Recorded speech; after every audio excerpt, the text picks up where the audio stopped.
Bismillah, alhamdulillah, salatu salamu ala rasulillah. Tuloy natin ito, Ajarumiyah. Inshallah. So dito, review nung mga usapin sa i'rab. So nasimulan na nga natin yung i'rab. Ito yung pagbabago ng dulo ng salita. Kapag buong salita ang magbabago, sarf ang tawag doon. Sarf.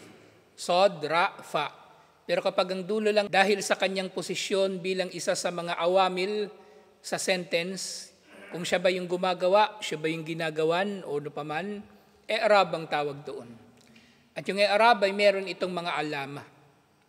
Yung kasra, damma, fatha, na yung an-inun, kumbaga. So dito, mal-i'rabu fil lugha. Anong kahulugan ng i'rab sa wikang Arabic? So maganda tong libro ni Sheikh Al-Uthaymin kasi paulit-ulit. Huwal ifsahu anishay. Ito nga raw yung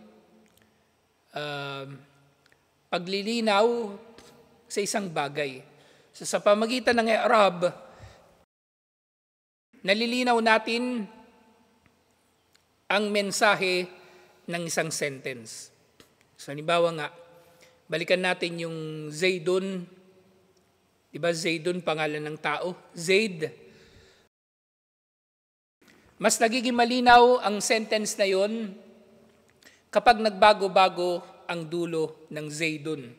Kung ito ay magiging Zaidan o ito ay magiging Zaidin. Diba doon sa sample natin? Ja'a. Ja'a ano? Zaidun, Zaidan o Zaidin? Zaidun lang. Dahil ang hinahanap doon, original na form ng pangalan. Marfu. Ja'a Zaidun, dumating si Zaid. At dahil doon sa sentence na yon, isa lang yung amil. Siya lang. Siya yung dumating mismo, si Zaid. Pero kapag sinabing ra'aytu ano? Zaidun, Zaidan o Zaidin? Zaidan. Kasi siya yung tumatanggap ng ra'aytu, siya yung nakita. Siya yung nakita. Eh yung isa pang sample dati, di ba? Marartu bi, ano? Zaidun, Zaidan o Zaidin? Marartu bi Zaidin dahil dun sa harfu jar. So nagiging mas malinaw ang sentence dahil sa i'rab, dahil sa pagbabago-bago ng dulo ng salita. So nga yakulu a'raba amma fi damirihi. Sa yung i'rab, sample sentence, nilinaw niya ang kanyang nasa kanyang sarili. Ay afsahabihi. Ipinaliwanag niya, ipinahayag niya ang nasa kanyang sarili. Kung bagay nararamdaman niya, yung damdamin niya o yung iniisip niya ay ipinahayag niya. Sa sumunod na tanong dito sa review, hal yata'allaqu al-i'rabu bi awailil kalimat? May kinalaman ba ang i'rab sa unang bahagi ng mga salita? Ano, meron ba? Wala.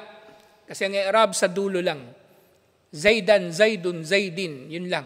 Wala siyang pakialam doon sa mga magbabago sa umpisa.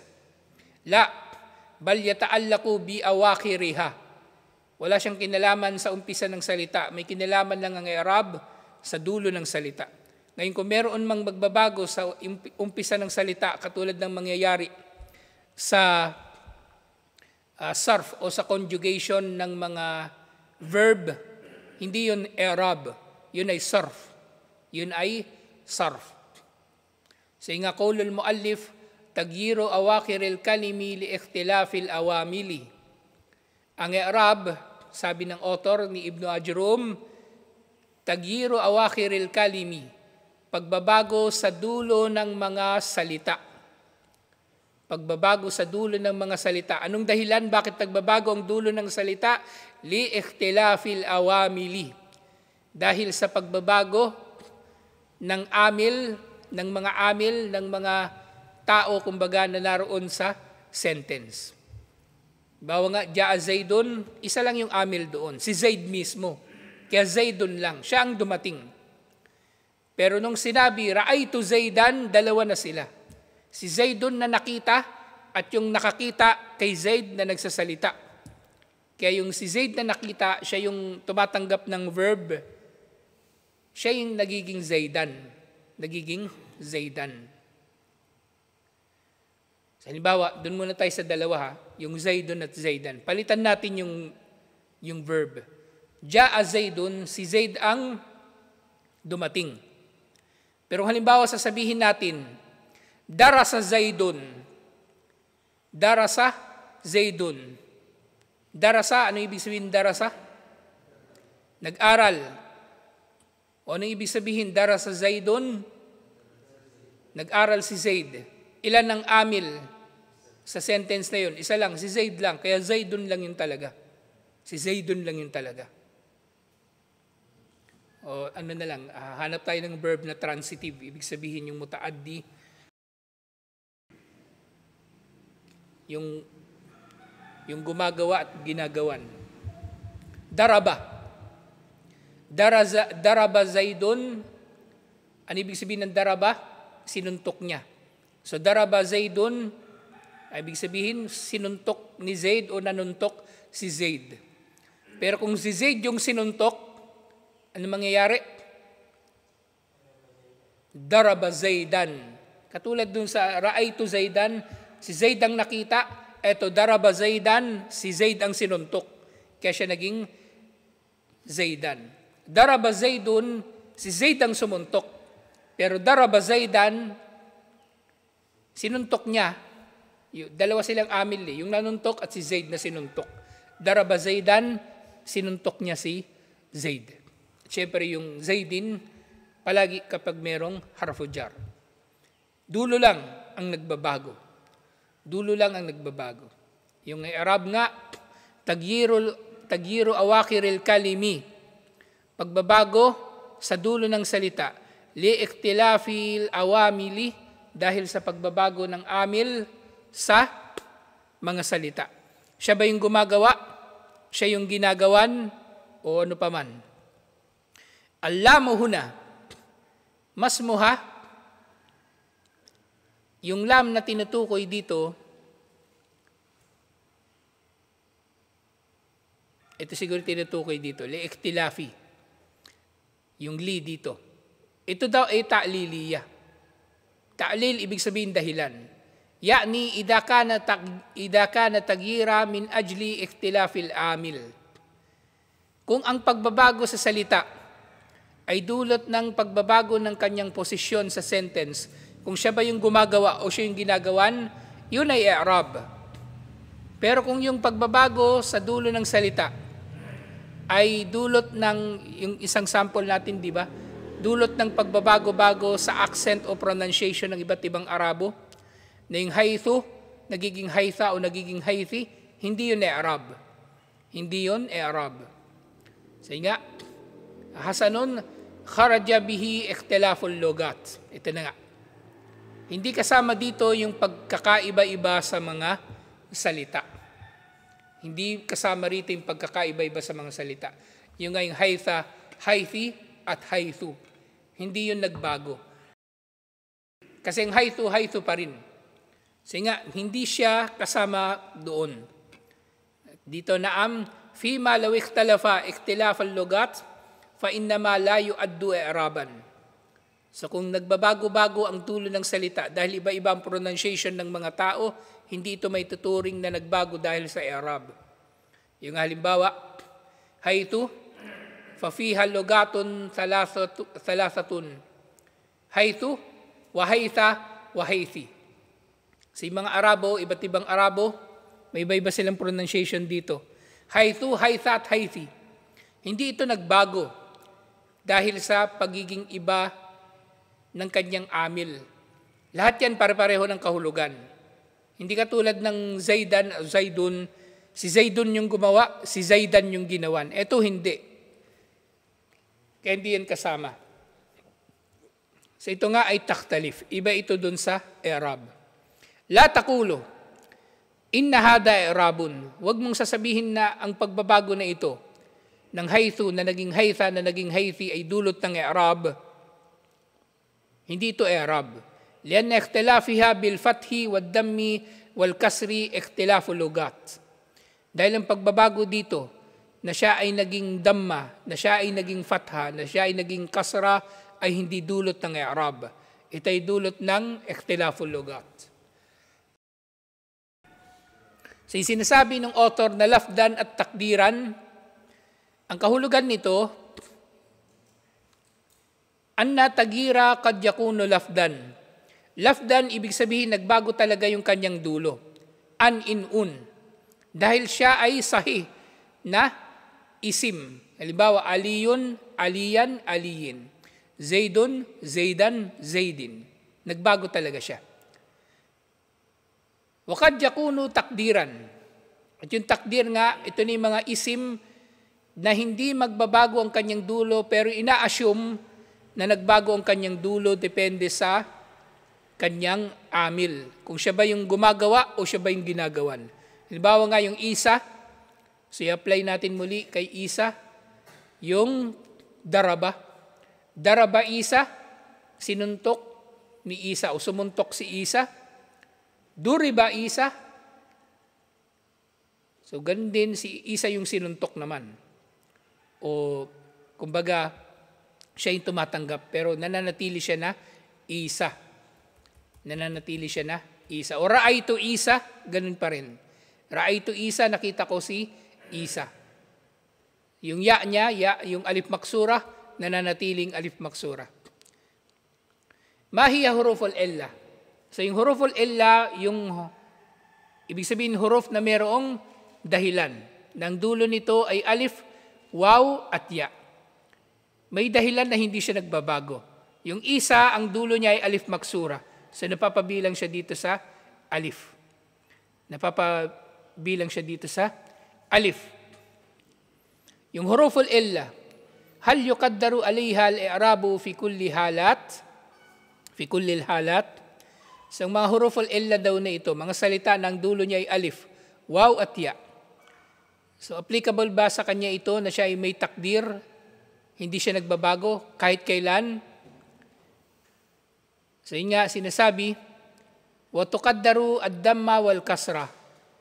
So kapag damma at kasra ang kanyang dulo, ay kumbaga maaring magbabago yung kanyang dulo, na kumbaga tukaddar siya, nananatili siya na waw at ya yung kanyang dulo. Wa tadharu al-fatha, ibig sabihin tadhar, pinopronounce. Pinopronounce pa rin yung kanyang fatha kung fatha ang kanyang dulo. Mada takulu fima idha kana harful illa alifan. So itong mga ito, actually, ano yan eh, kung hindi nyo masyadong naiintindihan, walang problema kasi bihirang magamit nga yan. Ito yung mga salita na hindi nagbabago yung dulo. Halimbawa nga yung isa. Alif maksura palagi yung kanyang dulo. Siya man yung gumagawa, siya man yung ginagawan, walang problema. So bihirang-bihirang magamit itong mga ito. Anyway, pag madaanan natin ito, marireview natin ito para sa dagdag na application inshallah. Mada naqulu fima idha kana harful illati alifan. So paano raw kapag ang dulo ng harfu illa ay alif? Naqulu muni'a min duhuriha at ta'adur aw waw aw ya. Kumbaga magiging takil. Yung takil dito ibig sabihin kahit hindi na siya i-pronounce. Yung dulo niya na damma o kasra. Halimbawa nga yung hadith na binanggit ko kahapon sa khutbah, ma min ahadim minkum yadkhulul jannata bi amalihi. Walang sino man sa inyong papasok sa paraiso sa pamagitan lamang ng kanyang gawain. Wala anta ya Rasulullah, nagtanong yung mga sahaba. Kahit ako, hindi ako papasok sa paraiso dahil sa aking mga gawain, illa an yatagammadini Allahu birahmatihi. Yatagammadani, di ba ya yung dulo niya? Pero magiging fatha yung dulo niya dahil inunahan siya ng an. Kapag nauna yung an sa anumang isim o fi'il, nagiging fatha yung dulo niya. Ashhadu anna Muhammadan Rasulullah, halimbawa. So ito, kung hindi nyo ito naintindihan masyado, walang problema. Kasi bihirang-bihira ito. Bihirang-bihira ito. Pero kapag madaanan natin uli yung mga sample niyan, inshallah, maalala natin ang tungkol sa bagay na yan, inshallah. So daanan lang natin ito, inshallah. Yung aqsamul i'rab, so meron daw itong 4 na bahagi. Aqsamul i'rab arba'atun. Merong 4 na bahagi ang i'rab. Wa dalilu dhalika at-tatabbu'u wal istiqra. So ganyan din. Sa analysis ng mga scholar, nalaman nila na ang i'rab ay merong 4 na bahagi. Yani anal ulama rahimahumullah tatabba'u wastaqra'u kalam al-arab wa wajadu anna al-i'raba la yakhruju an hadhihi al-aqsam al-arba'ah. So nung pinag-aralan nila ang pananalita ng mga Arabo, meron lang 4 na uri ang i'rab. At actually itong 4 na uri ng i'rab na ito rin yung mga haraka na posibleng magiging tunog ng dulo ng salita. Yung raf, tatandaan ninyo, raf, pag sinabing raf, damma ang dulo o dammatan. At ang salita na damma o dammatan ang dulo, ang tawag sa kanya ay marfu. Yan. Yan yung mga terminolohiya na ginagamit sa i'rab. Raf. Yung nasb, kapag ang dulo niya ay fatha o fathatan. At ang tawag sa salita na may fatha o fathatan, mansub.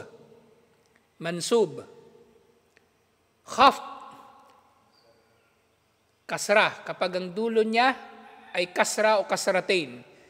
At ang tawag sa salita na ang dulo niya ay kasra o kasratain, either khafid, makhfud, o mas kilala majrur. Majrur. Jazam, jazmun, ano kaya ito? Anong kanyang dulo? Kung yung raf, damma ang dulo. Yung nasb, fatha ang dulo. Yung khafd, kasra ang dulo. Ano kaya yung jazam? Ano yung dulo niya? Sukun. Yun na lang ang natitira. Sukun. Jazm. At ang salita ng kanyang dulo ay sukun, tinatawag na majzum. Majzum. Marfu, mansub, majrur, majzum. Damma, fatha, kasra, sukun. Raf'un, nasbun, khafdun, jazmun. Sa inyong 4 na i'rab. 4 lang. Fatha, kasra, damma, sukun. Alhamdulillah. So tutuloy natin ito bukas. Inshallah. Assalamualaikum warahmatullahi wabarakatuh.